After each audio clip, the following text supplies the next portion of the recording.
السلام علیکم ناظرین گرامی۔ اللہ کے نبی حضرت محمد مصطفیٰ صلی اللہ علیہ وسلم، جنہیں اللہ نے رحمت للعالمین بنا کر بھیجا، جن کی سچائی، ایمانت داری اور نرم مزاجی کی گواہی لوگ اعلان نبوت سے پہلے بھی دیتے تھے، لیکن جب حضور پاک صلی اللہ علیہ وسلم نے توحید کا پیغام سنانا شروع کیا اور باطل کے نظام کو للکارا، تو مکہ کے وہی لوگ اور وہی سردار جو کبھی محمد صلی اللہ علیہ وسلم کی تعریف و توصیف کرتے نہیں تھکتے تھے، وہ حضور کے سخت دشمن بن گئے۔ انہوں نے آپ صلی اللہ علیہ وسلم کو طرح طرح کی تکلیفیں پہنچائیں، سازشیں کی اور اسلام کو اپنی مکاری اور چال بازیوں سے نقصان پہنچانے کی ہر ممکن کوشش کی۔ انہیں اسلام دشمنوں میں ایک نام جمیل کا ہے۔ جمیل کا اصل نام عروہ بنت حرب تھا۔ وہ قریش کے ایک طاقتور اور معزز قبیلے بنو ہاشم سے تعلق رکھتی تھی۔ اس کا باپ حرب بن امیہ مکہ کے بڑے سرداروں میں سے تھے۔ جمیل ابو سفیان کی بہن تھی اور اس کی آنکھوں میں تھوڑا سا ٹیڑھا پن تھا، اس لیے لوگ اسے ارواح بھی کہتے تھے۔ جمیل کی شادی ابو لہب سے ہوئی تھی، جو رشتے میں نبی کریم صلی اللہ علیہ وسلم کے چچا تھے اور مکہ کے امیر ترین لوگوں میں سے ایک تھے۔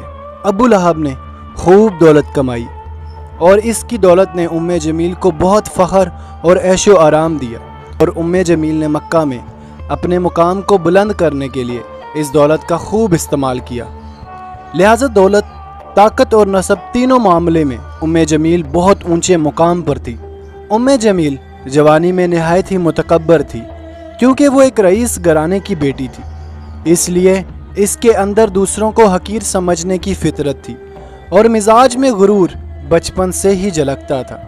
چونکہ وہ اعلیٰ خاندان سے تعلق رکھتی تھی، اس لیے اس زبان قبیلہ کی روایت اور اس آداب کی تربیت دی گئی۔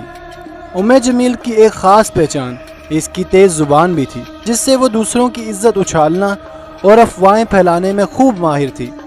پھر ایک دن مکہ میں ایسا واقعہ پیش آیا جس سے سب کچھ بدلنے والا تھا، یعنی اسلام کا آغاز۔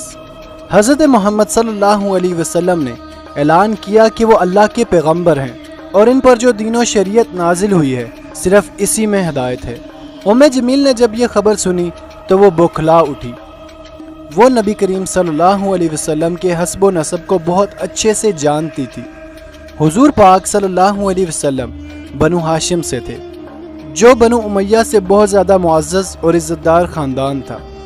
لیکن جمیل کے لیے مسئلہ یہ تھا کہ اگر محمد صلی اللہ علیہ وسلم کے لائے ہوئے دین پر لوگ چلنے لگے، عرب کی حکمرانی بدل جائے گی اور قریش کے بڑے بڑے سردار اور ان کے قبیلے اسلام اور محمد صلی اللہ علیہ وسلم کے آگے گھٹنے ٹیک دیں گے، جس سے جمیل اور اس کے خاندان کی عزت اور غرور ملیا میٹ ہو جائے گا۔ لہٰذا اس نے حضرت محمد صلی اللہ علیہ وسلم کو اپنے مرتبے کے لیے ایک خطرہ سمجھا۔ یہ اس کے لیے سچائی اور حق کا مسئلہ نہیں تھا، بلکہ اپنا اثر رسوخ برقرار رکھنے کا مسئلہ تھا۔ لہٰذا جب حضور پاک صلی اللہ علیہ وسلم نے دعوت و تبلیغ کا کام شروع کیا تو جمیل ایک باولے کتے کی طرح حضور کے پیچھے لگ گئی اور آپ صلی اللہ علیہ وسلم کو طرح طرح سے اذیتیں اور تکلیف پہنچانے لگی۔ یہ عورت رات کی تاریکی میں نبی کریم صلی اللہ علیہ وسلم کے راستے میں کانٹے بچھاتی۔ اس کا مقصد یہ تھا کہ جب حضور پاک فجر کے وقت مسجد حرام کی جانب جائیں تو ان کے پاؤں زخمی ہو جائیں گے۔ حضور پاک نے لوگوں کو اللہ کے ایک ہونے کا پیغام دینا شروع کیا تو جمیل مکہ کی گلیوں میں پھرنے لگی۔ جہاں کہیں بھی اسے حضور کی دعوت کی آواز پہنچتی، وہاں یہ عورت فوراً جا کر لوگوں کے دلوں میں زہر گھولنے لگتی۔ وہ حضور پر جادوگر اور پاگل ہونے کا الزام لگاتی اور قریش کے لوگوں کو بھڑکاتی کہ محمد صلی اللہ علیہ وسلم قبیلوں کو توڑنے کا کام کر رہے ہیں۔ وہ محفلوں میں بیٹھ کر حضور کے خلاف زہر اگلا کرتی اور عورتوں میں بیٹھ کر آپ کے کردار کشی کرتی۔ ایک مرتبہ نبی کریم صلی اللہ علیہ وسلم بیمار ہو گئے اور 1 یا 2 راتیں تہجد کے لیے نہ اٹھ سکے تو جمیل حضور کے دروازے پر آئی اور طعنہ دیتے ہوئے بولی، اے محمد، میرا خیال ہے کہ تمہارا شیطان تمہیں چھوڑ گیا ہے۔ اس موقع پر اللہ نے سورۃ الضحیٰ کی یہ آیت نازل کی کہ قسم ہے اس دن کی روشنی کی اور رات کی جب وہ سکون پکڑے، آپ کے رب نے نہ آپ کو چھوڑا ہے اور نہ وہ آپ سے ناراض ہوا ہے، اور اسلام دشمنی جب حد سے تجاوز کر گئی تو اللہ نے اپنی کتاب میں آیت نازل کی کہ ابو لہب کے ہاتھ تباہ ہو جائیں، اور وہ تباہ ہو چکا ہے۔ نہ اس کا مال اسے فائدہ دے گا، اور نہ وہ جو کچھ کماتا ہے وہ بھڑکتی آگ میں جلے گا۔ اس کی بیوی جو لکڑی کا بوجھ اٹھانے والی ہے، اس کی گردن پر ریشے کا ایک دستہ ہوگا۔ جب ام جمیل اس وحی کو سنا تو غصے سے پاگل ہو گئی۔ وہ اس قدر تلملا اٹھی گویا کسی نے اس کے سینے پر پہاڑ رکھ دیا ہو۔ اس نے ہاتھ میں ایک پتھر اٹھایا اور گلیوں سے چلتی ہوئی حضور کو تلاش کرنے نکل پڑی۔ راستے میں وہ چیخ کر کہتی جاتی کہ ہم نے اس شخص کو انکار کر دیا ہے جس کی مذمت کی گئی ہے۔ ہم محمد صلی اللہ علیہ وسلم کے دین سے نفرت کرتے ہیں۔ اس وقت حضور اپنے گھر میں تشریف فرما تھے اور حضرت ابو بکر آپ کے ساتھ تھے۔ جب حضرت ابو بکر نے ام جمیل کو آتے دیکھا تو فوراً عرض کیا کہ یا رسول اللہ، بد زبان عورت آ رہی ہے، مجھے ڈر ہے کہ کہیں آپ پر ہاتھ نہ اٹھا دے۔ حضور نے نہایت ہی اطمینان سے فرمایا کہ فکر نہ کرو، وہ مجھے دیکھ نہ سکے گی، اور پھر حضور نے قرآن مجید کی تلاوت شروع کر دی۔ ام جمیل قریب آئی لیکن وہ حضور کو دیکھ نہ پائی، کیونکہ اللہ نے اس کتاب میں فرمایا ہے کہ جب نبی قرآن پڑھتے ہیں تو ہم ان کے اور منکرین کے درمیان ایک پردہ ڈال دیتے ہیں، اور یہاں پر بالکل یہی ہوا۔ ام جمیل نے حضرت ابو بکر سے سوال کیا کہ تمہارا ساتھی کہاں ہے؟ اس نے میری توہین کی ہے۔ اس پر حضرت ابو بکر نے کہا میرے ساتھی نے تمہارا مذاق نہیں بنایا، اور یہ بات بالکل صحیح تھی، کیونکہ ام جمیل اور ابو لہب کی بات خود اللہ نے قرآن مجید میں کی۔ ام جمیل کی سب سے بڑی حریص حضرت خدیجہ تھی جو پیغمبر اسلام کی بیوی تھی۔ ام جمیل ان سے شدید حسد کرتی تھی کیونکہ وہ مکہ کی سب سے عزت دار عورت تھی اور پیغمبر کی مضبوط ترین حامی تھی۔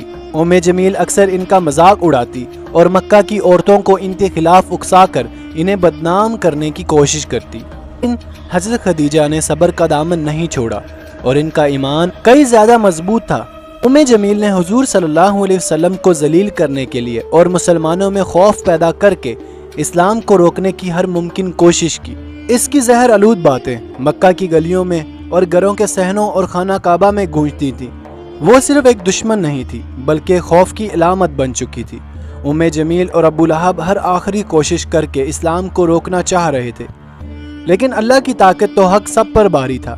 ام جمیل اور ابو لہب نے مسلمانوں پر بہت ظلم کیے، لیکن ان کی نفرت اور ظلم کے باوجود اسلام کا پھیلاؤ روکنا ناممکن تھا۔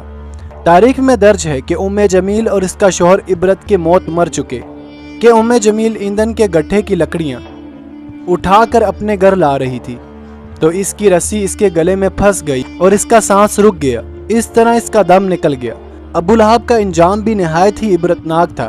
جنگ بدر کے کچھ دن بعد ابو لہب پر ایک عجیب بیماری کا حملہ ہوا جس میں اس کے پورے جسم پر پھوڑے نکل آئے۔ ابو لہب کا پورا جسم گلنے لگا، پیپ بہنے لگی اور اس کا پورا خاندان اس سے دور ہونے لگا، یہاں تک کہ 3 دن تک اس کی لاش گھر میں پڑی رہی اور کسی نے دفن کرنے کی ہمت تک نہ کی، کیونکہ بیماری کے خوف سے سب بھاگ گئے۔ آخرکار قریش کے کچھ غلاموں کو پیسے دے کر ابو لہب کی لاش کو لکڑیوں سے گھسیٹا گیا اور مکہ سے باہر لے جا کر ایک گڈھے میں پھینک دیا گیا۔ ام جمیل اور اس کے شوہر کا وہی انجام ہوا جو اللہ نے ارشاد فرمایا تھا، یعنی اس کی گردن میں رسیاں ڈال کر اسے جہنم میں پھینکا گیا۔ جو عورت اپنے قیمتی ہار پر فخر کیا کرتی تھی کہ وہ اس قیمتی ہار کو بیچ کر محمد صلی اللہ علیہ وسلم کی مخالفت میں لگا دے گی، اللہ نے اس کی اسی گردن میں توک ڈال دیا جسے شیطان بھی پناہ مانگتا ہو۔ یہ واقعہ قیامت تک آنے والے ان تمام لوگوں کے لیے ایک سبق ہے جو حق اور باطل کو چھپاتے ہیں اور جو صحیح اور غلط میں فرق نہیں کرتے۔ اللہ سبحانہ و تعالی ہم سب پر رحم کرے۔ ہماری ویڈیو آپ کو کیسی لگی؟ برائے مہربانی کمنٹ کر کے ضرور بتائیے گا۔ ہماری اس طرح کی مزید ہسٹوریکل اور معلوماتی ویڈیوز دیکھنے کے لیے ہمارے چینل کو سبسکرائب کریں، شیئر کریں اور لائک کریں تاکہ ہماری ہر آنے والی نئی ویڈیو آپ تک پہنچ سکے۔ شکریہ۔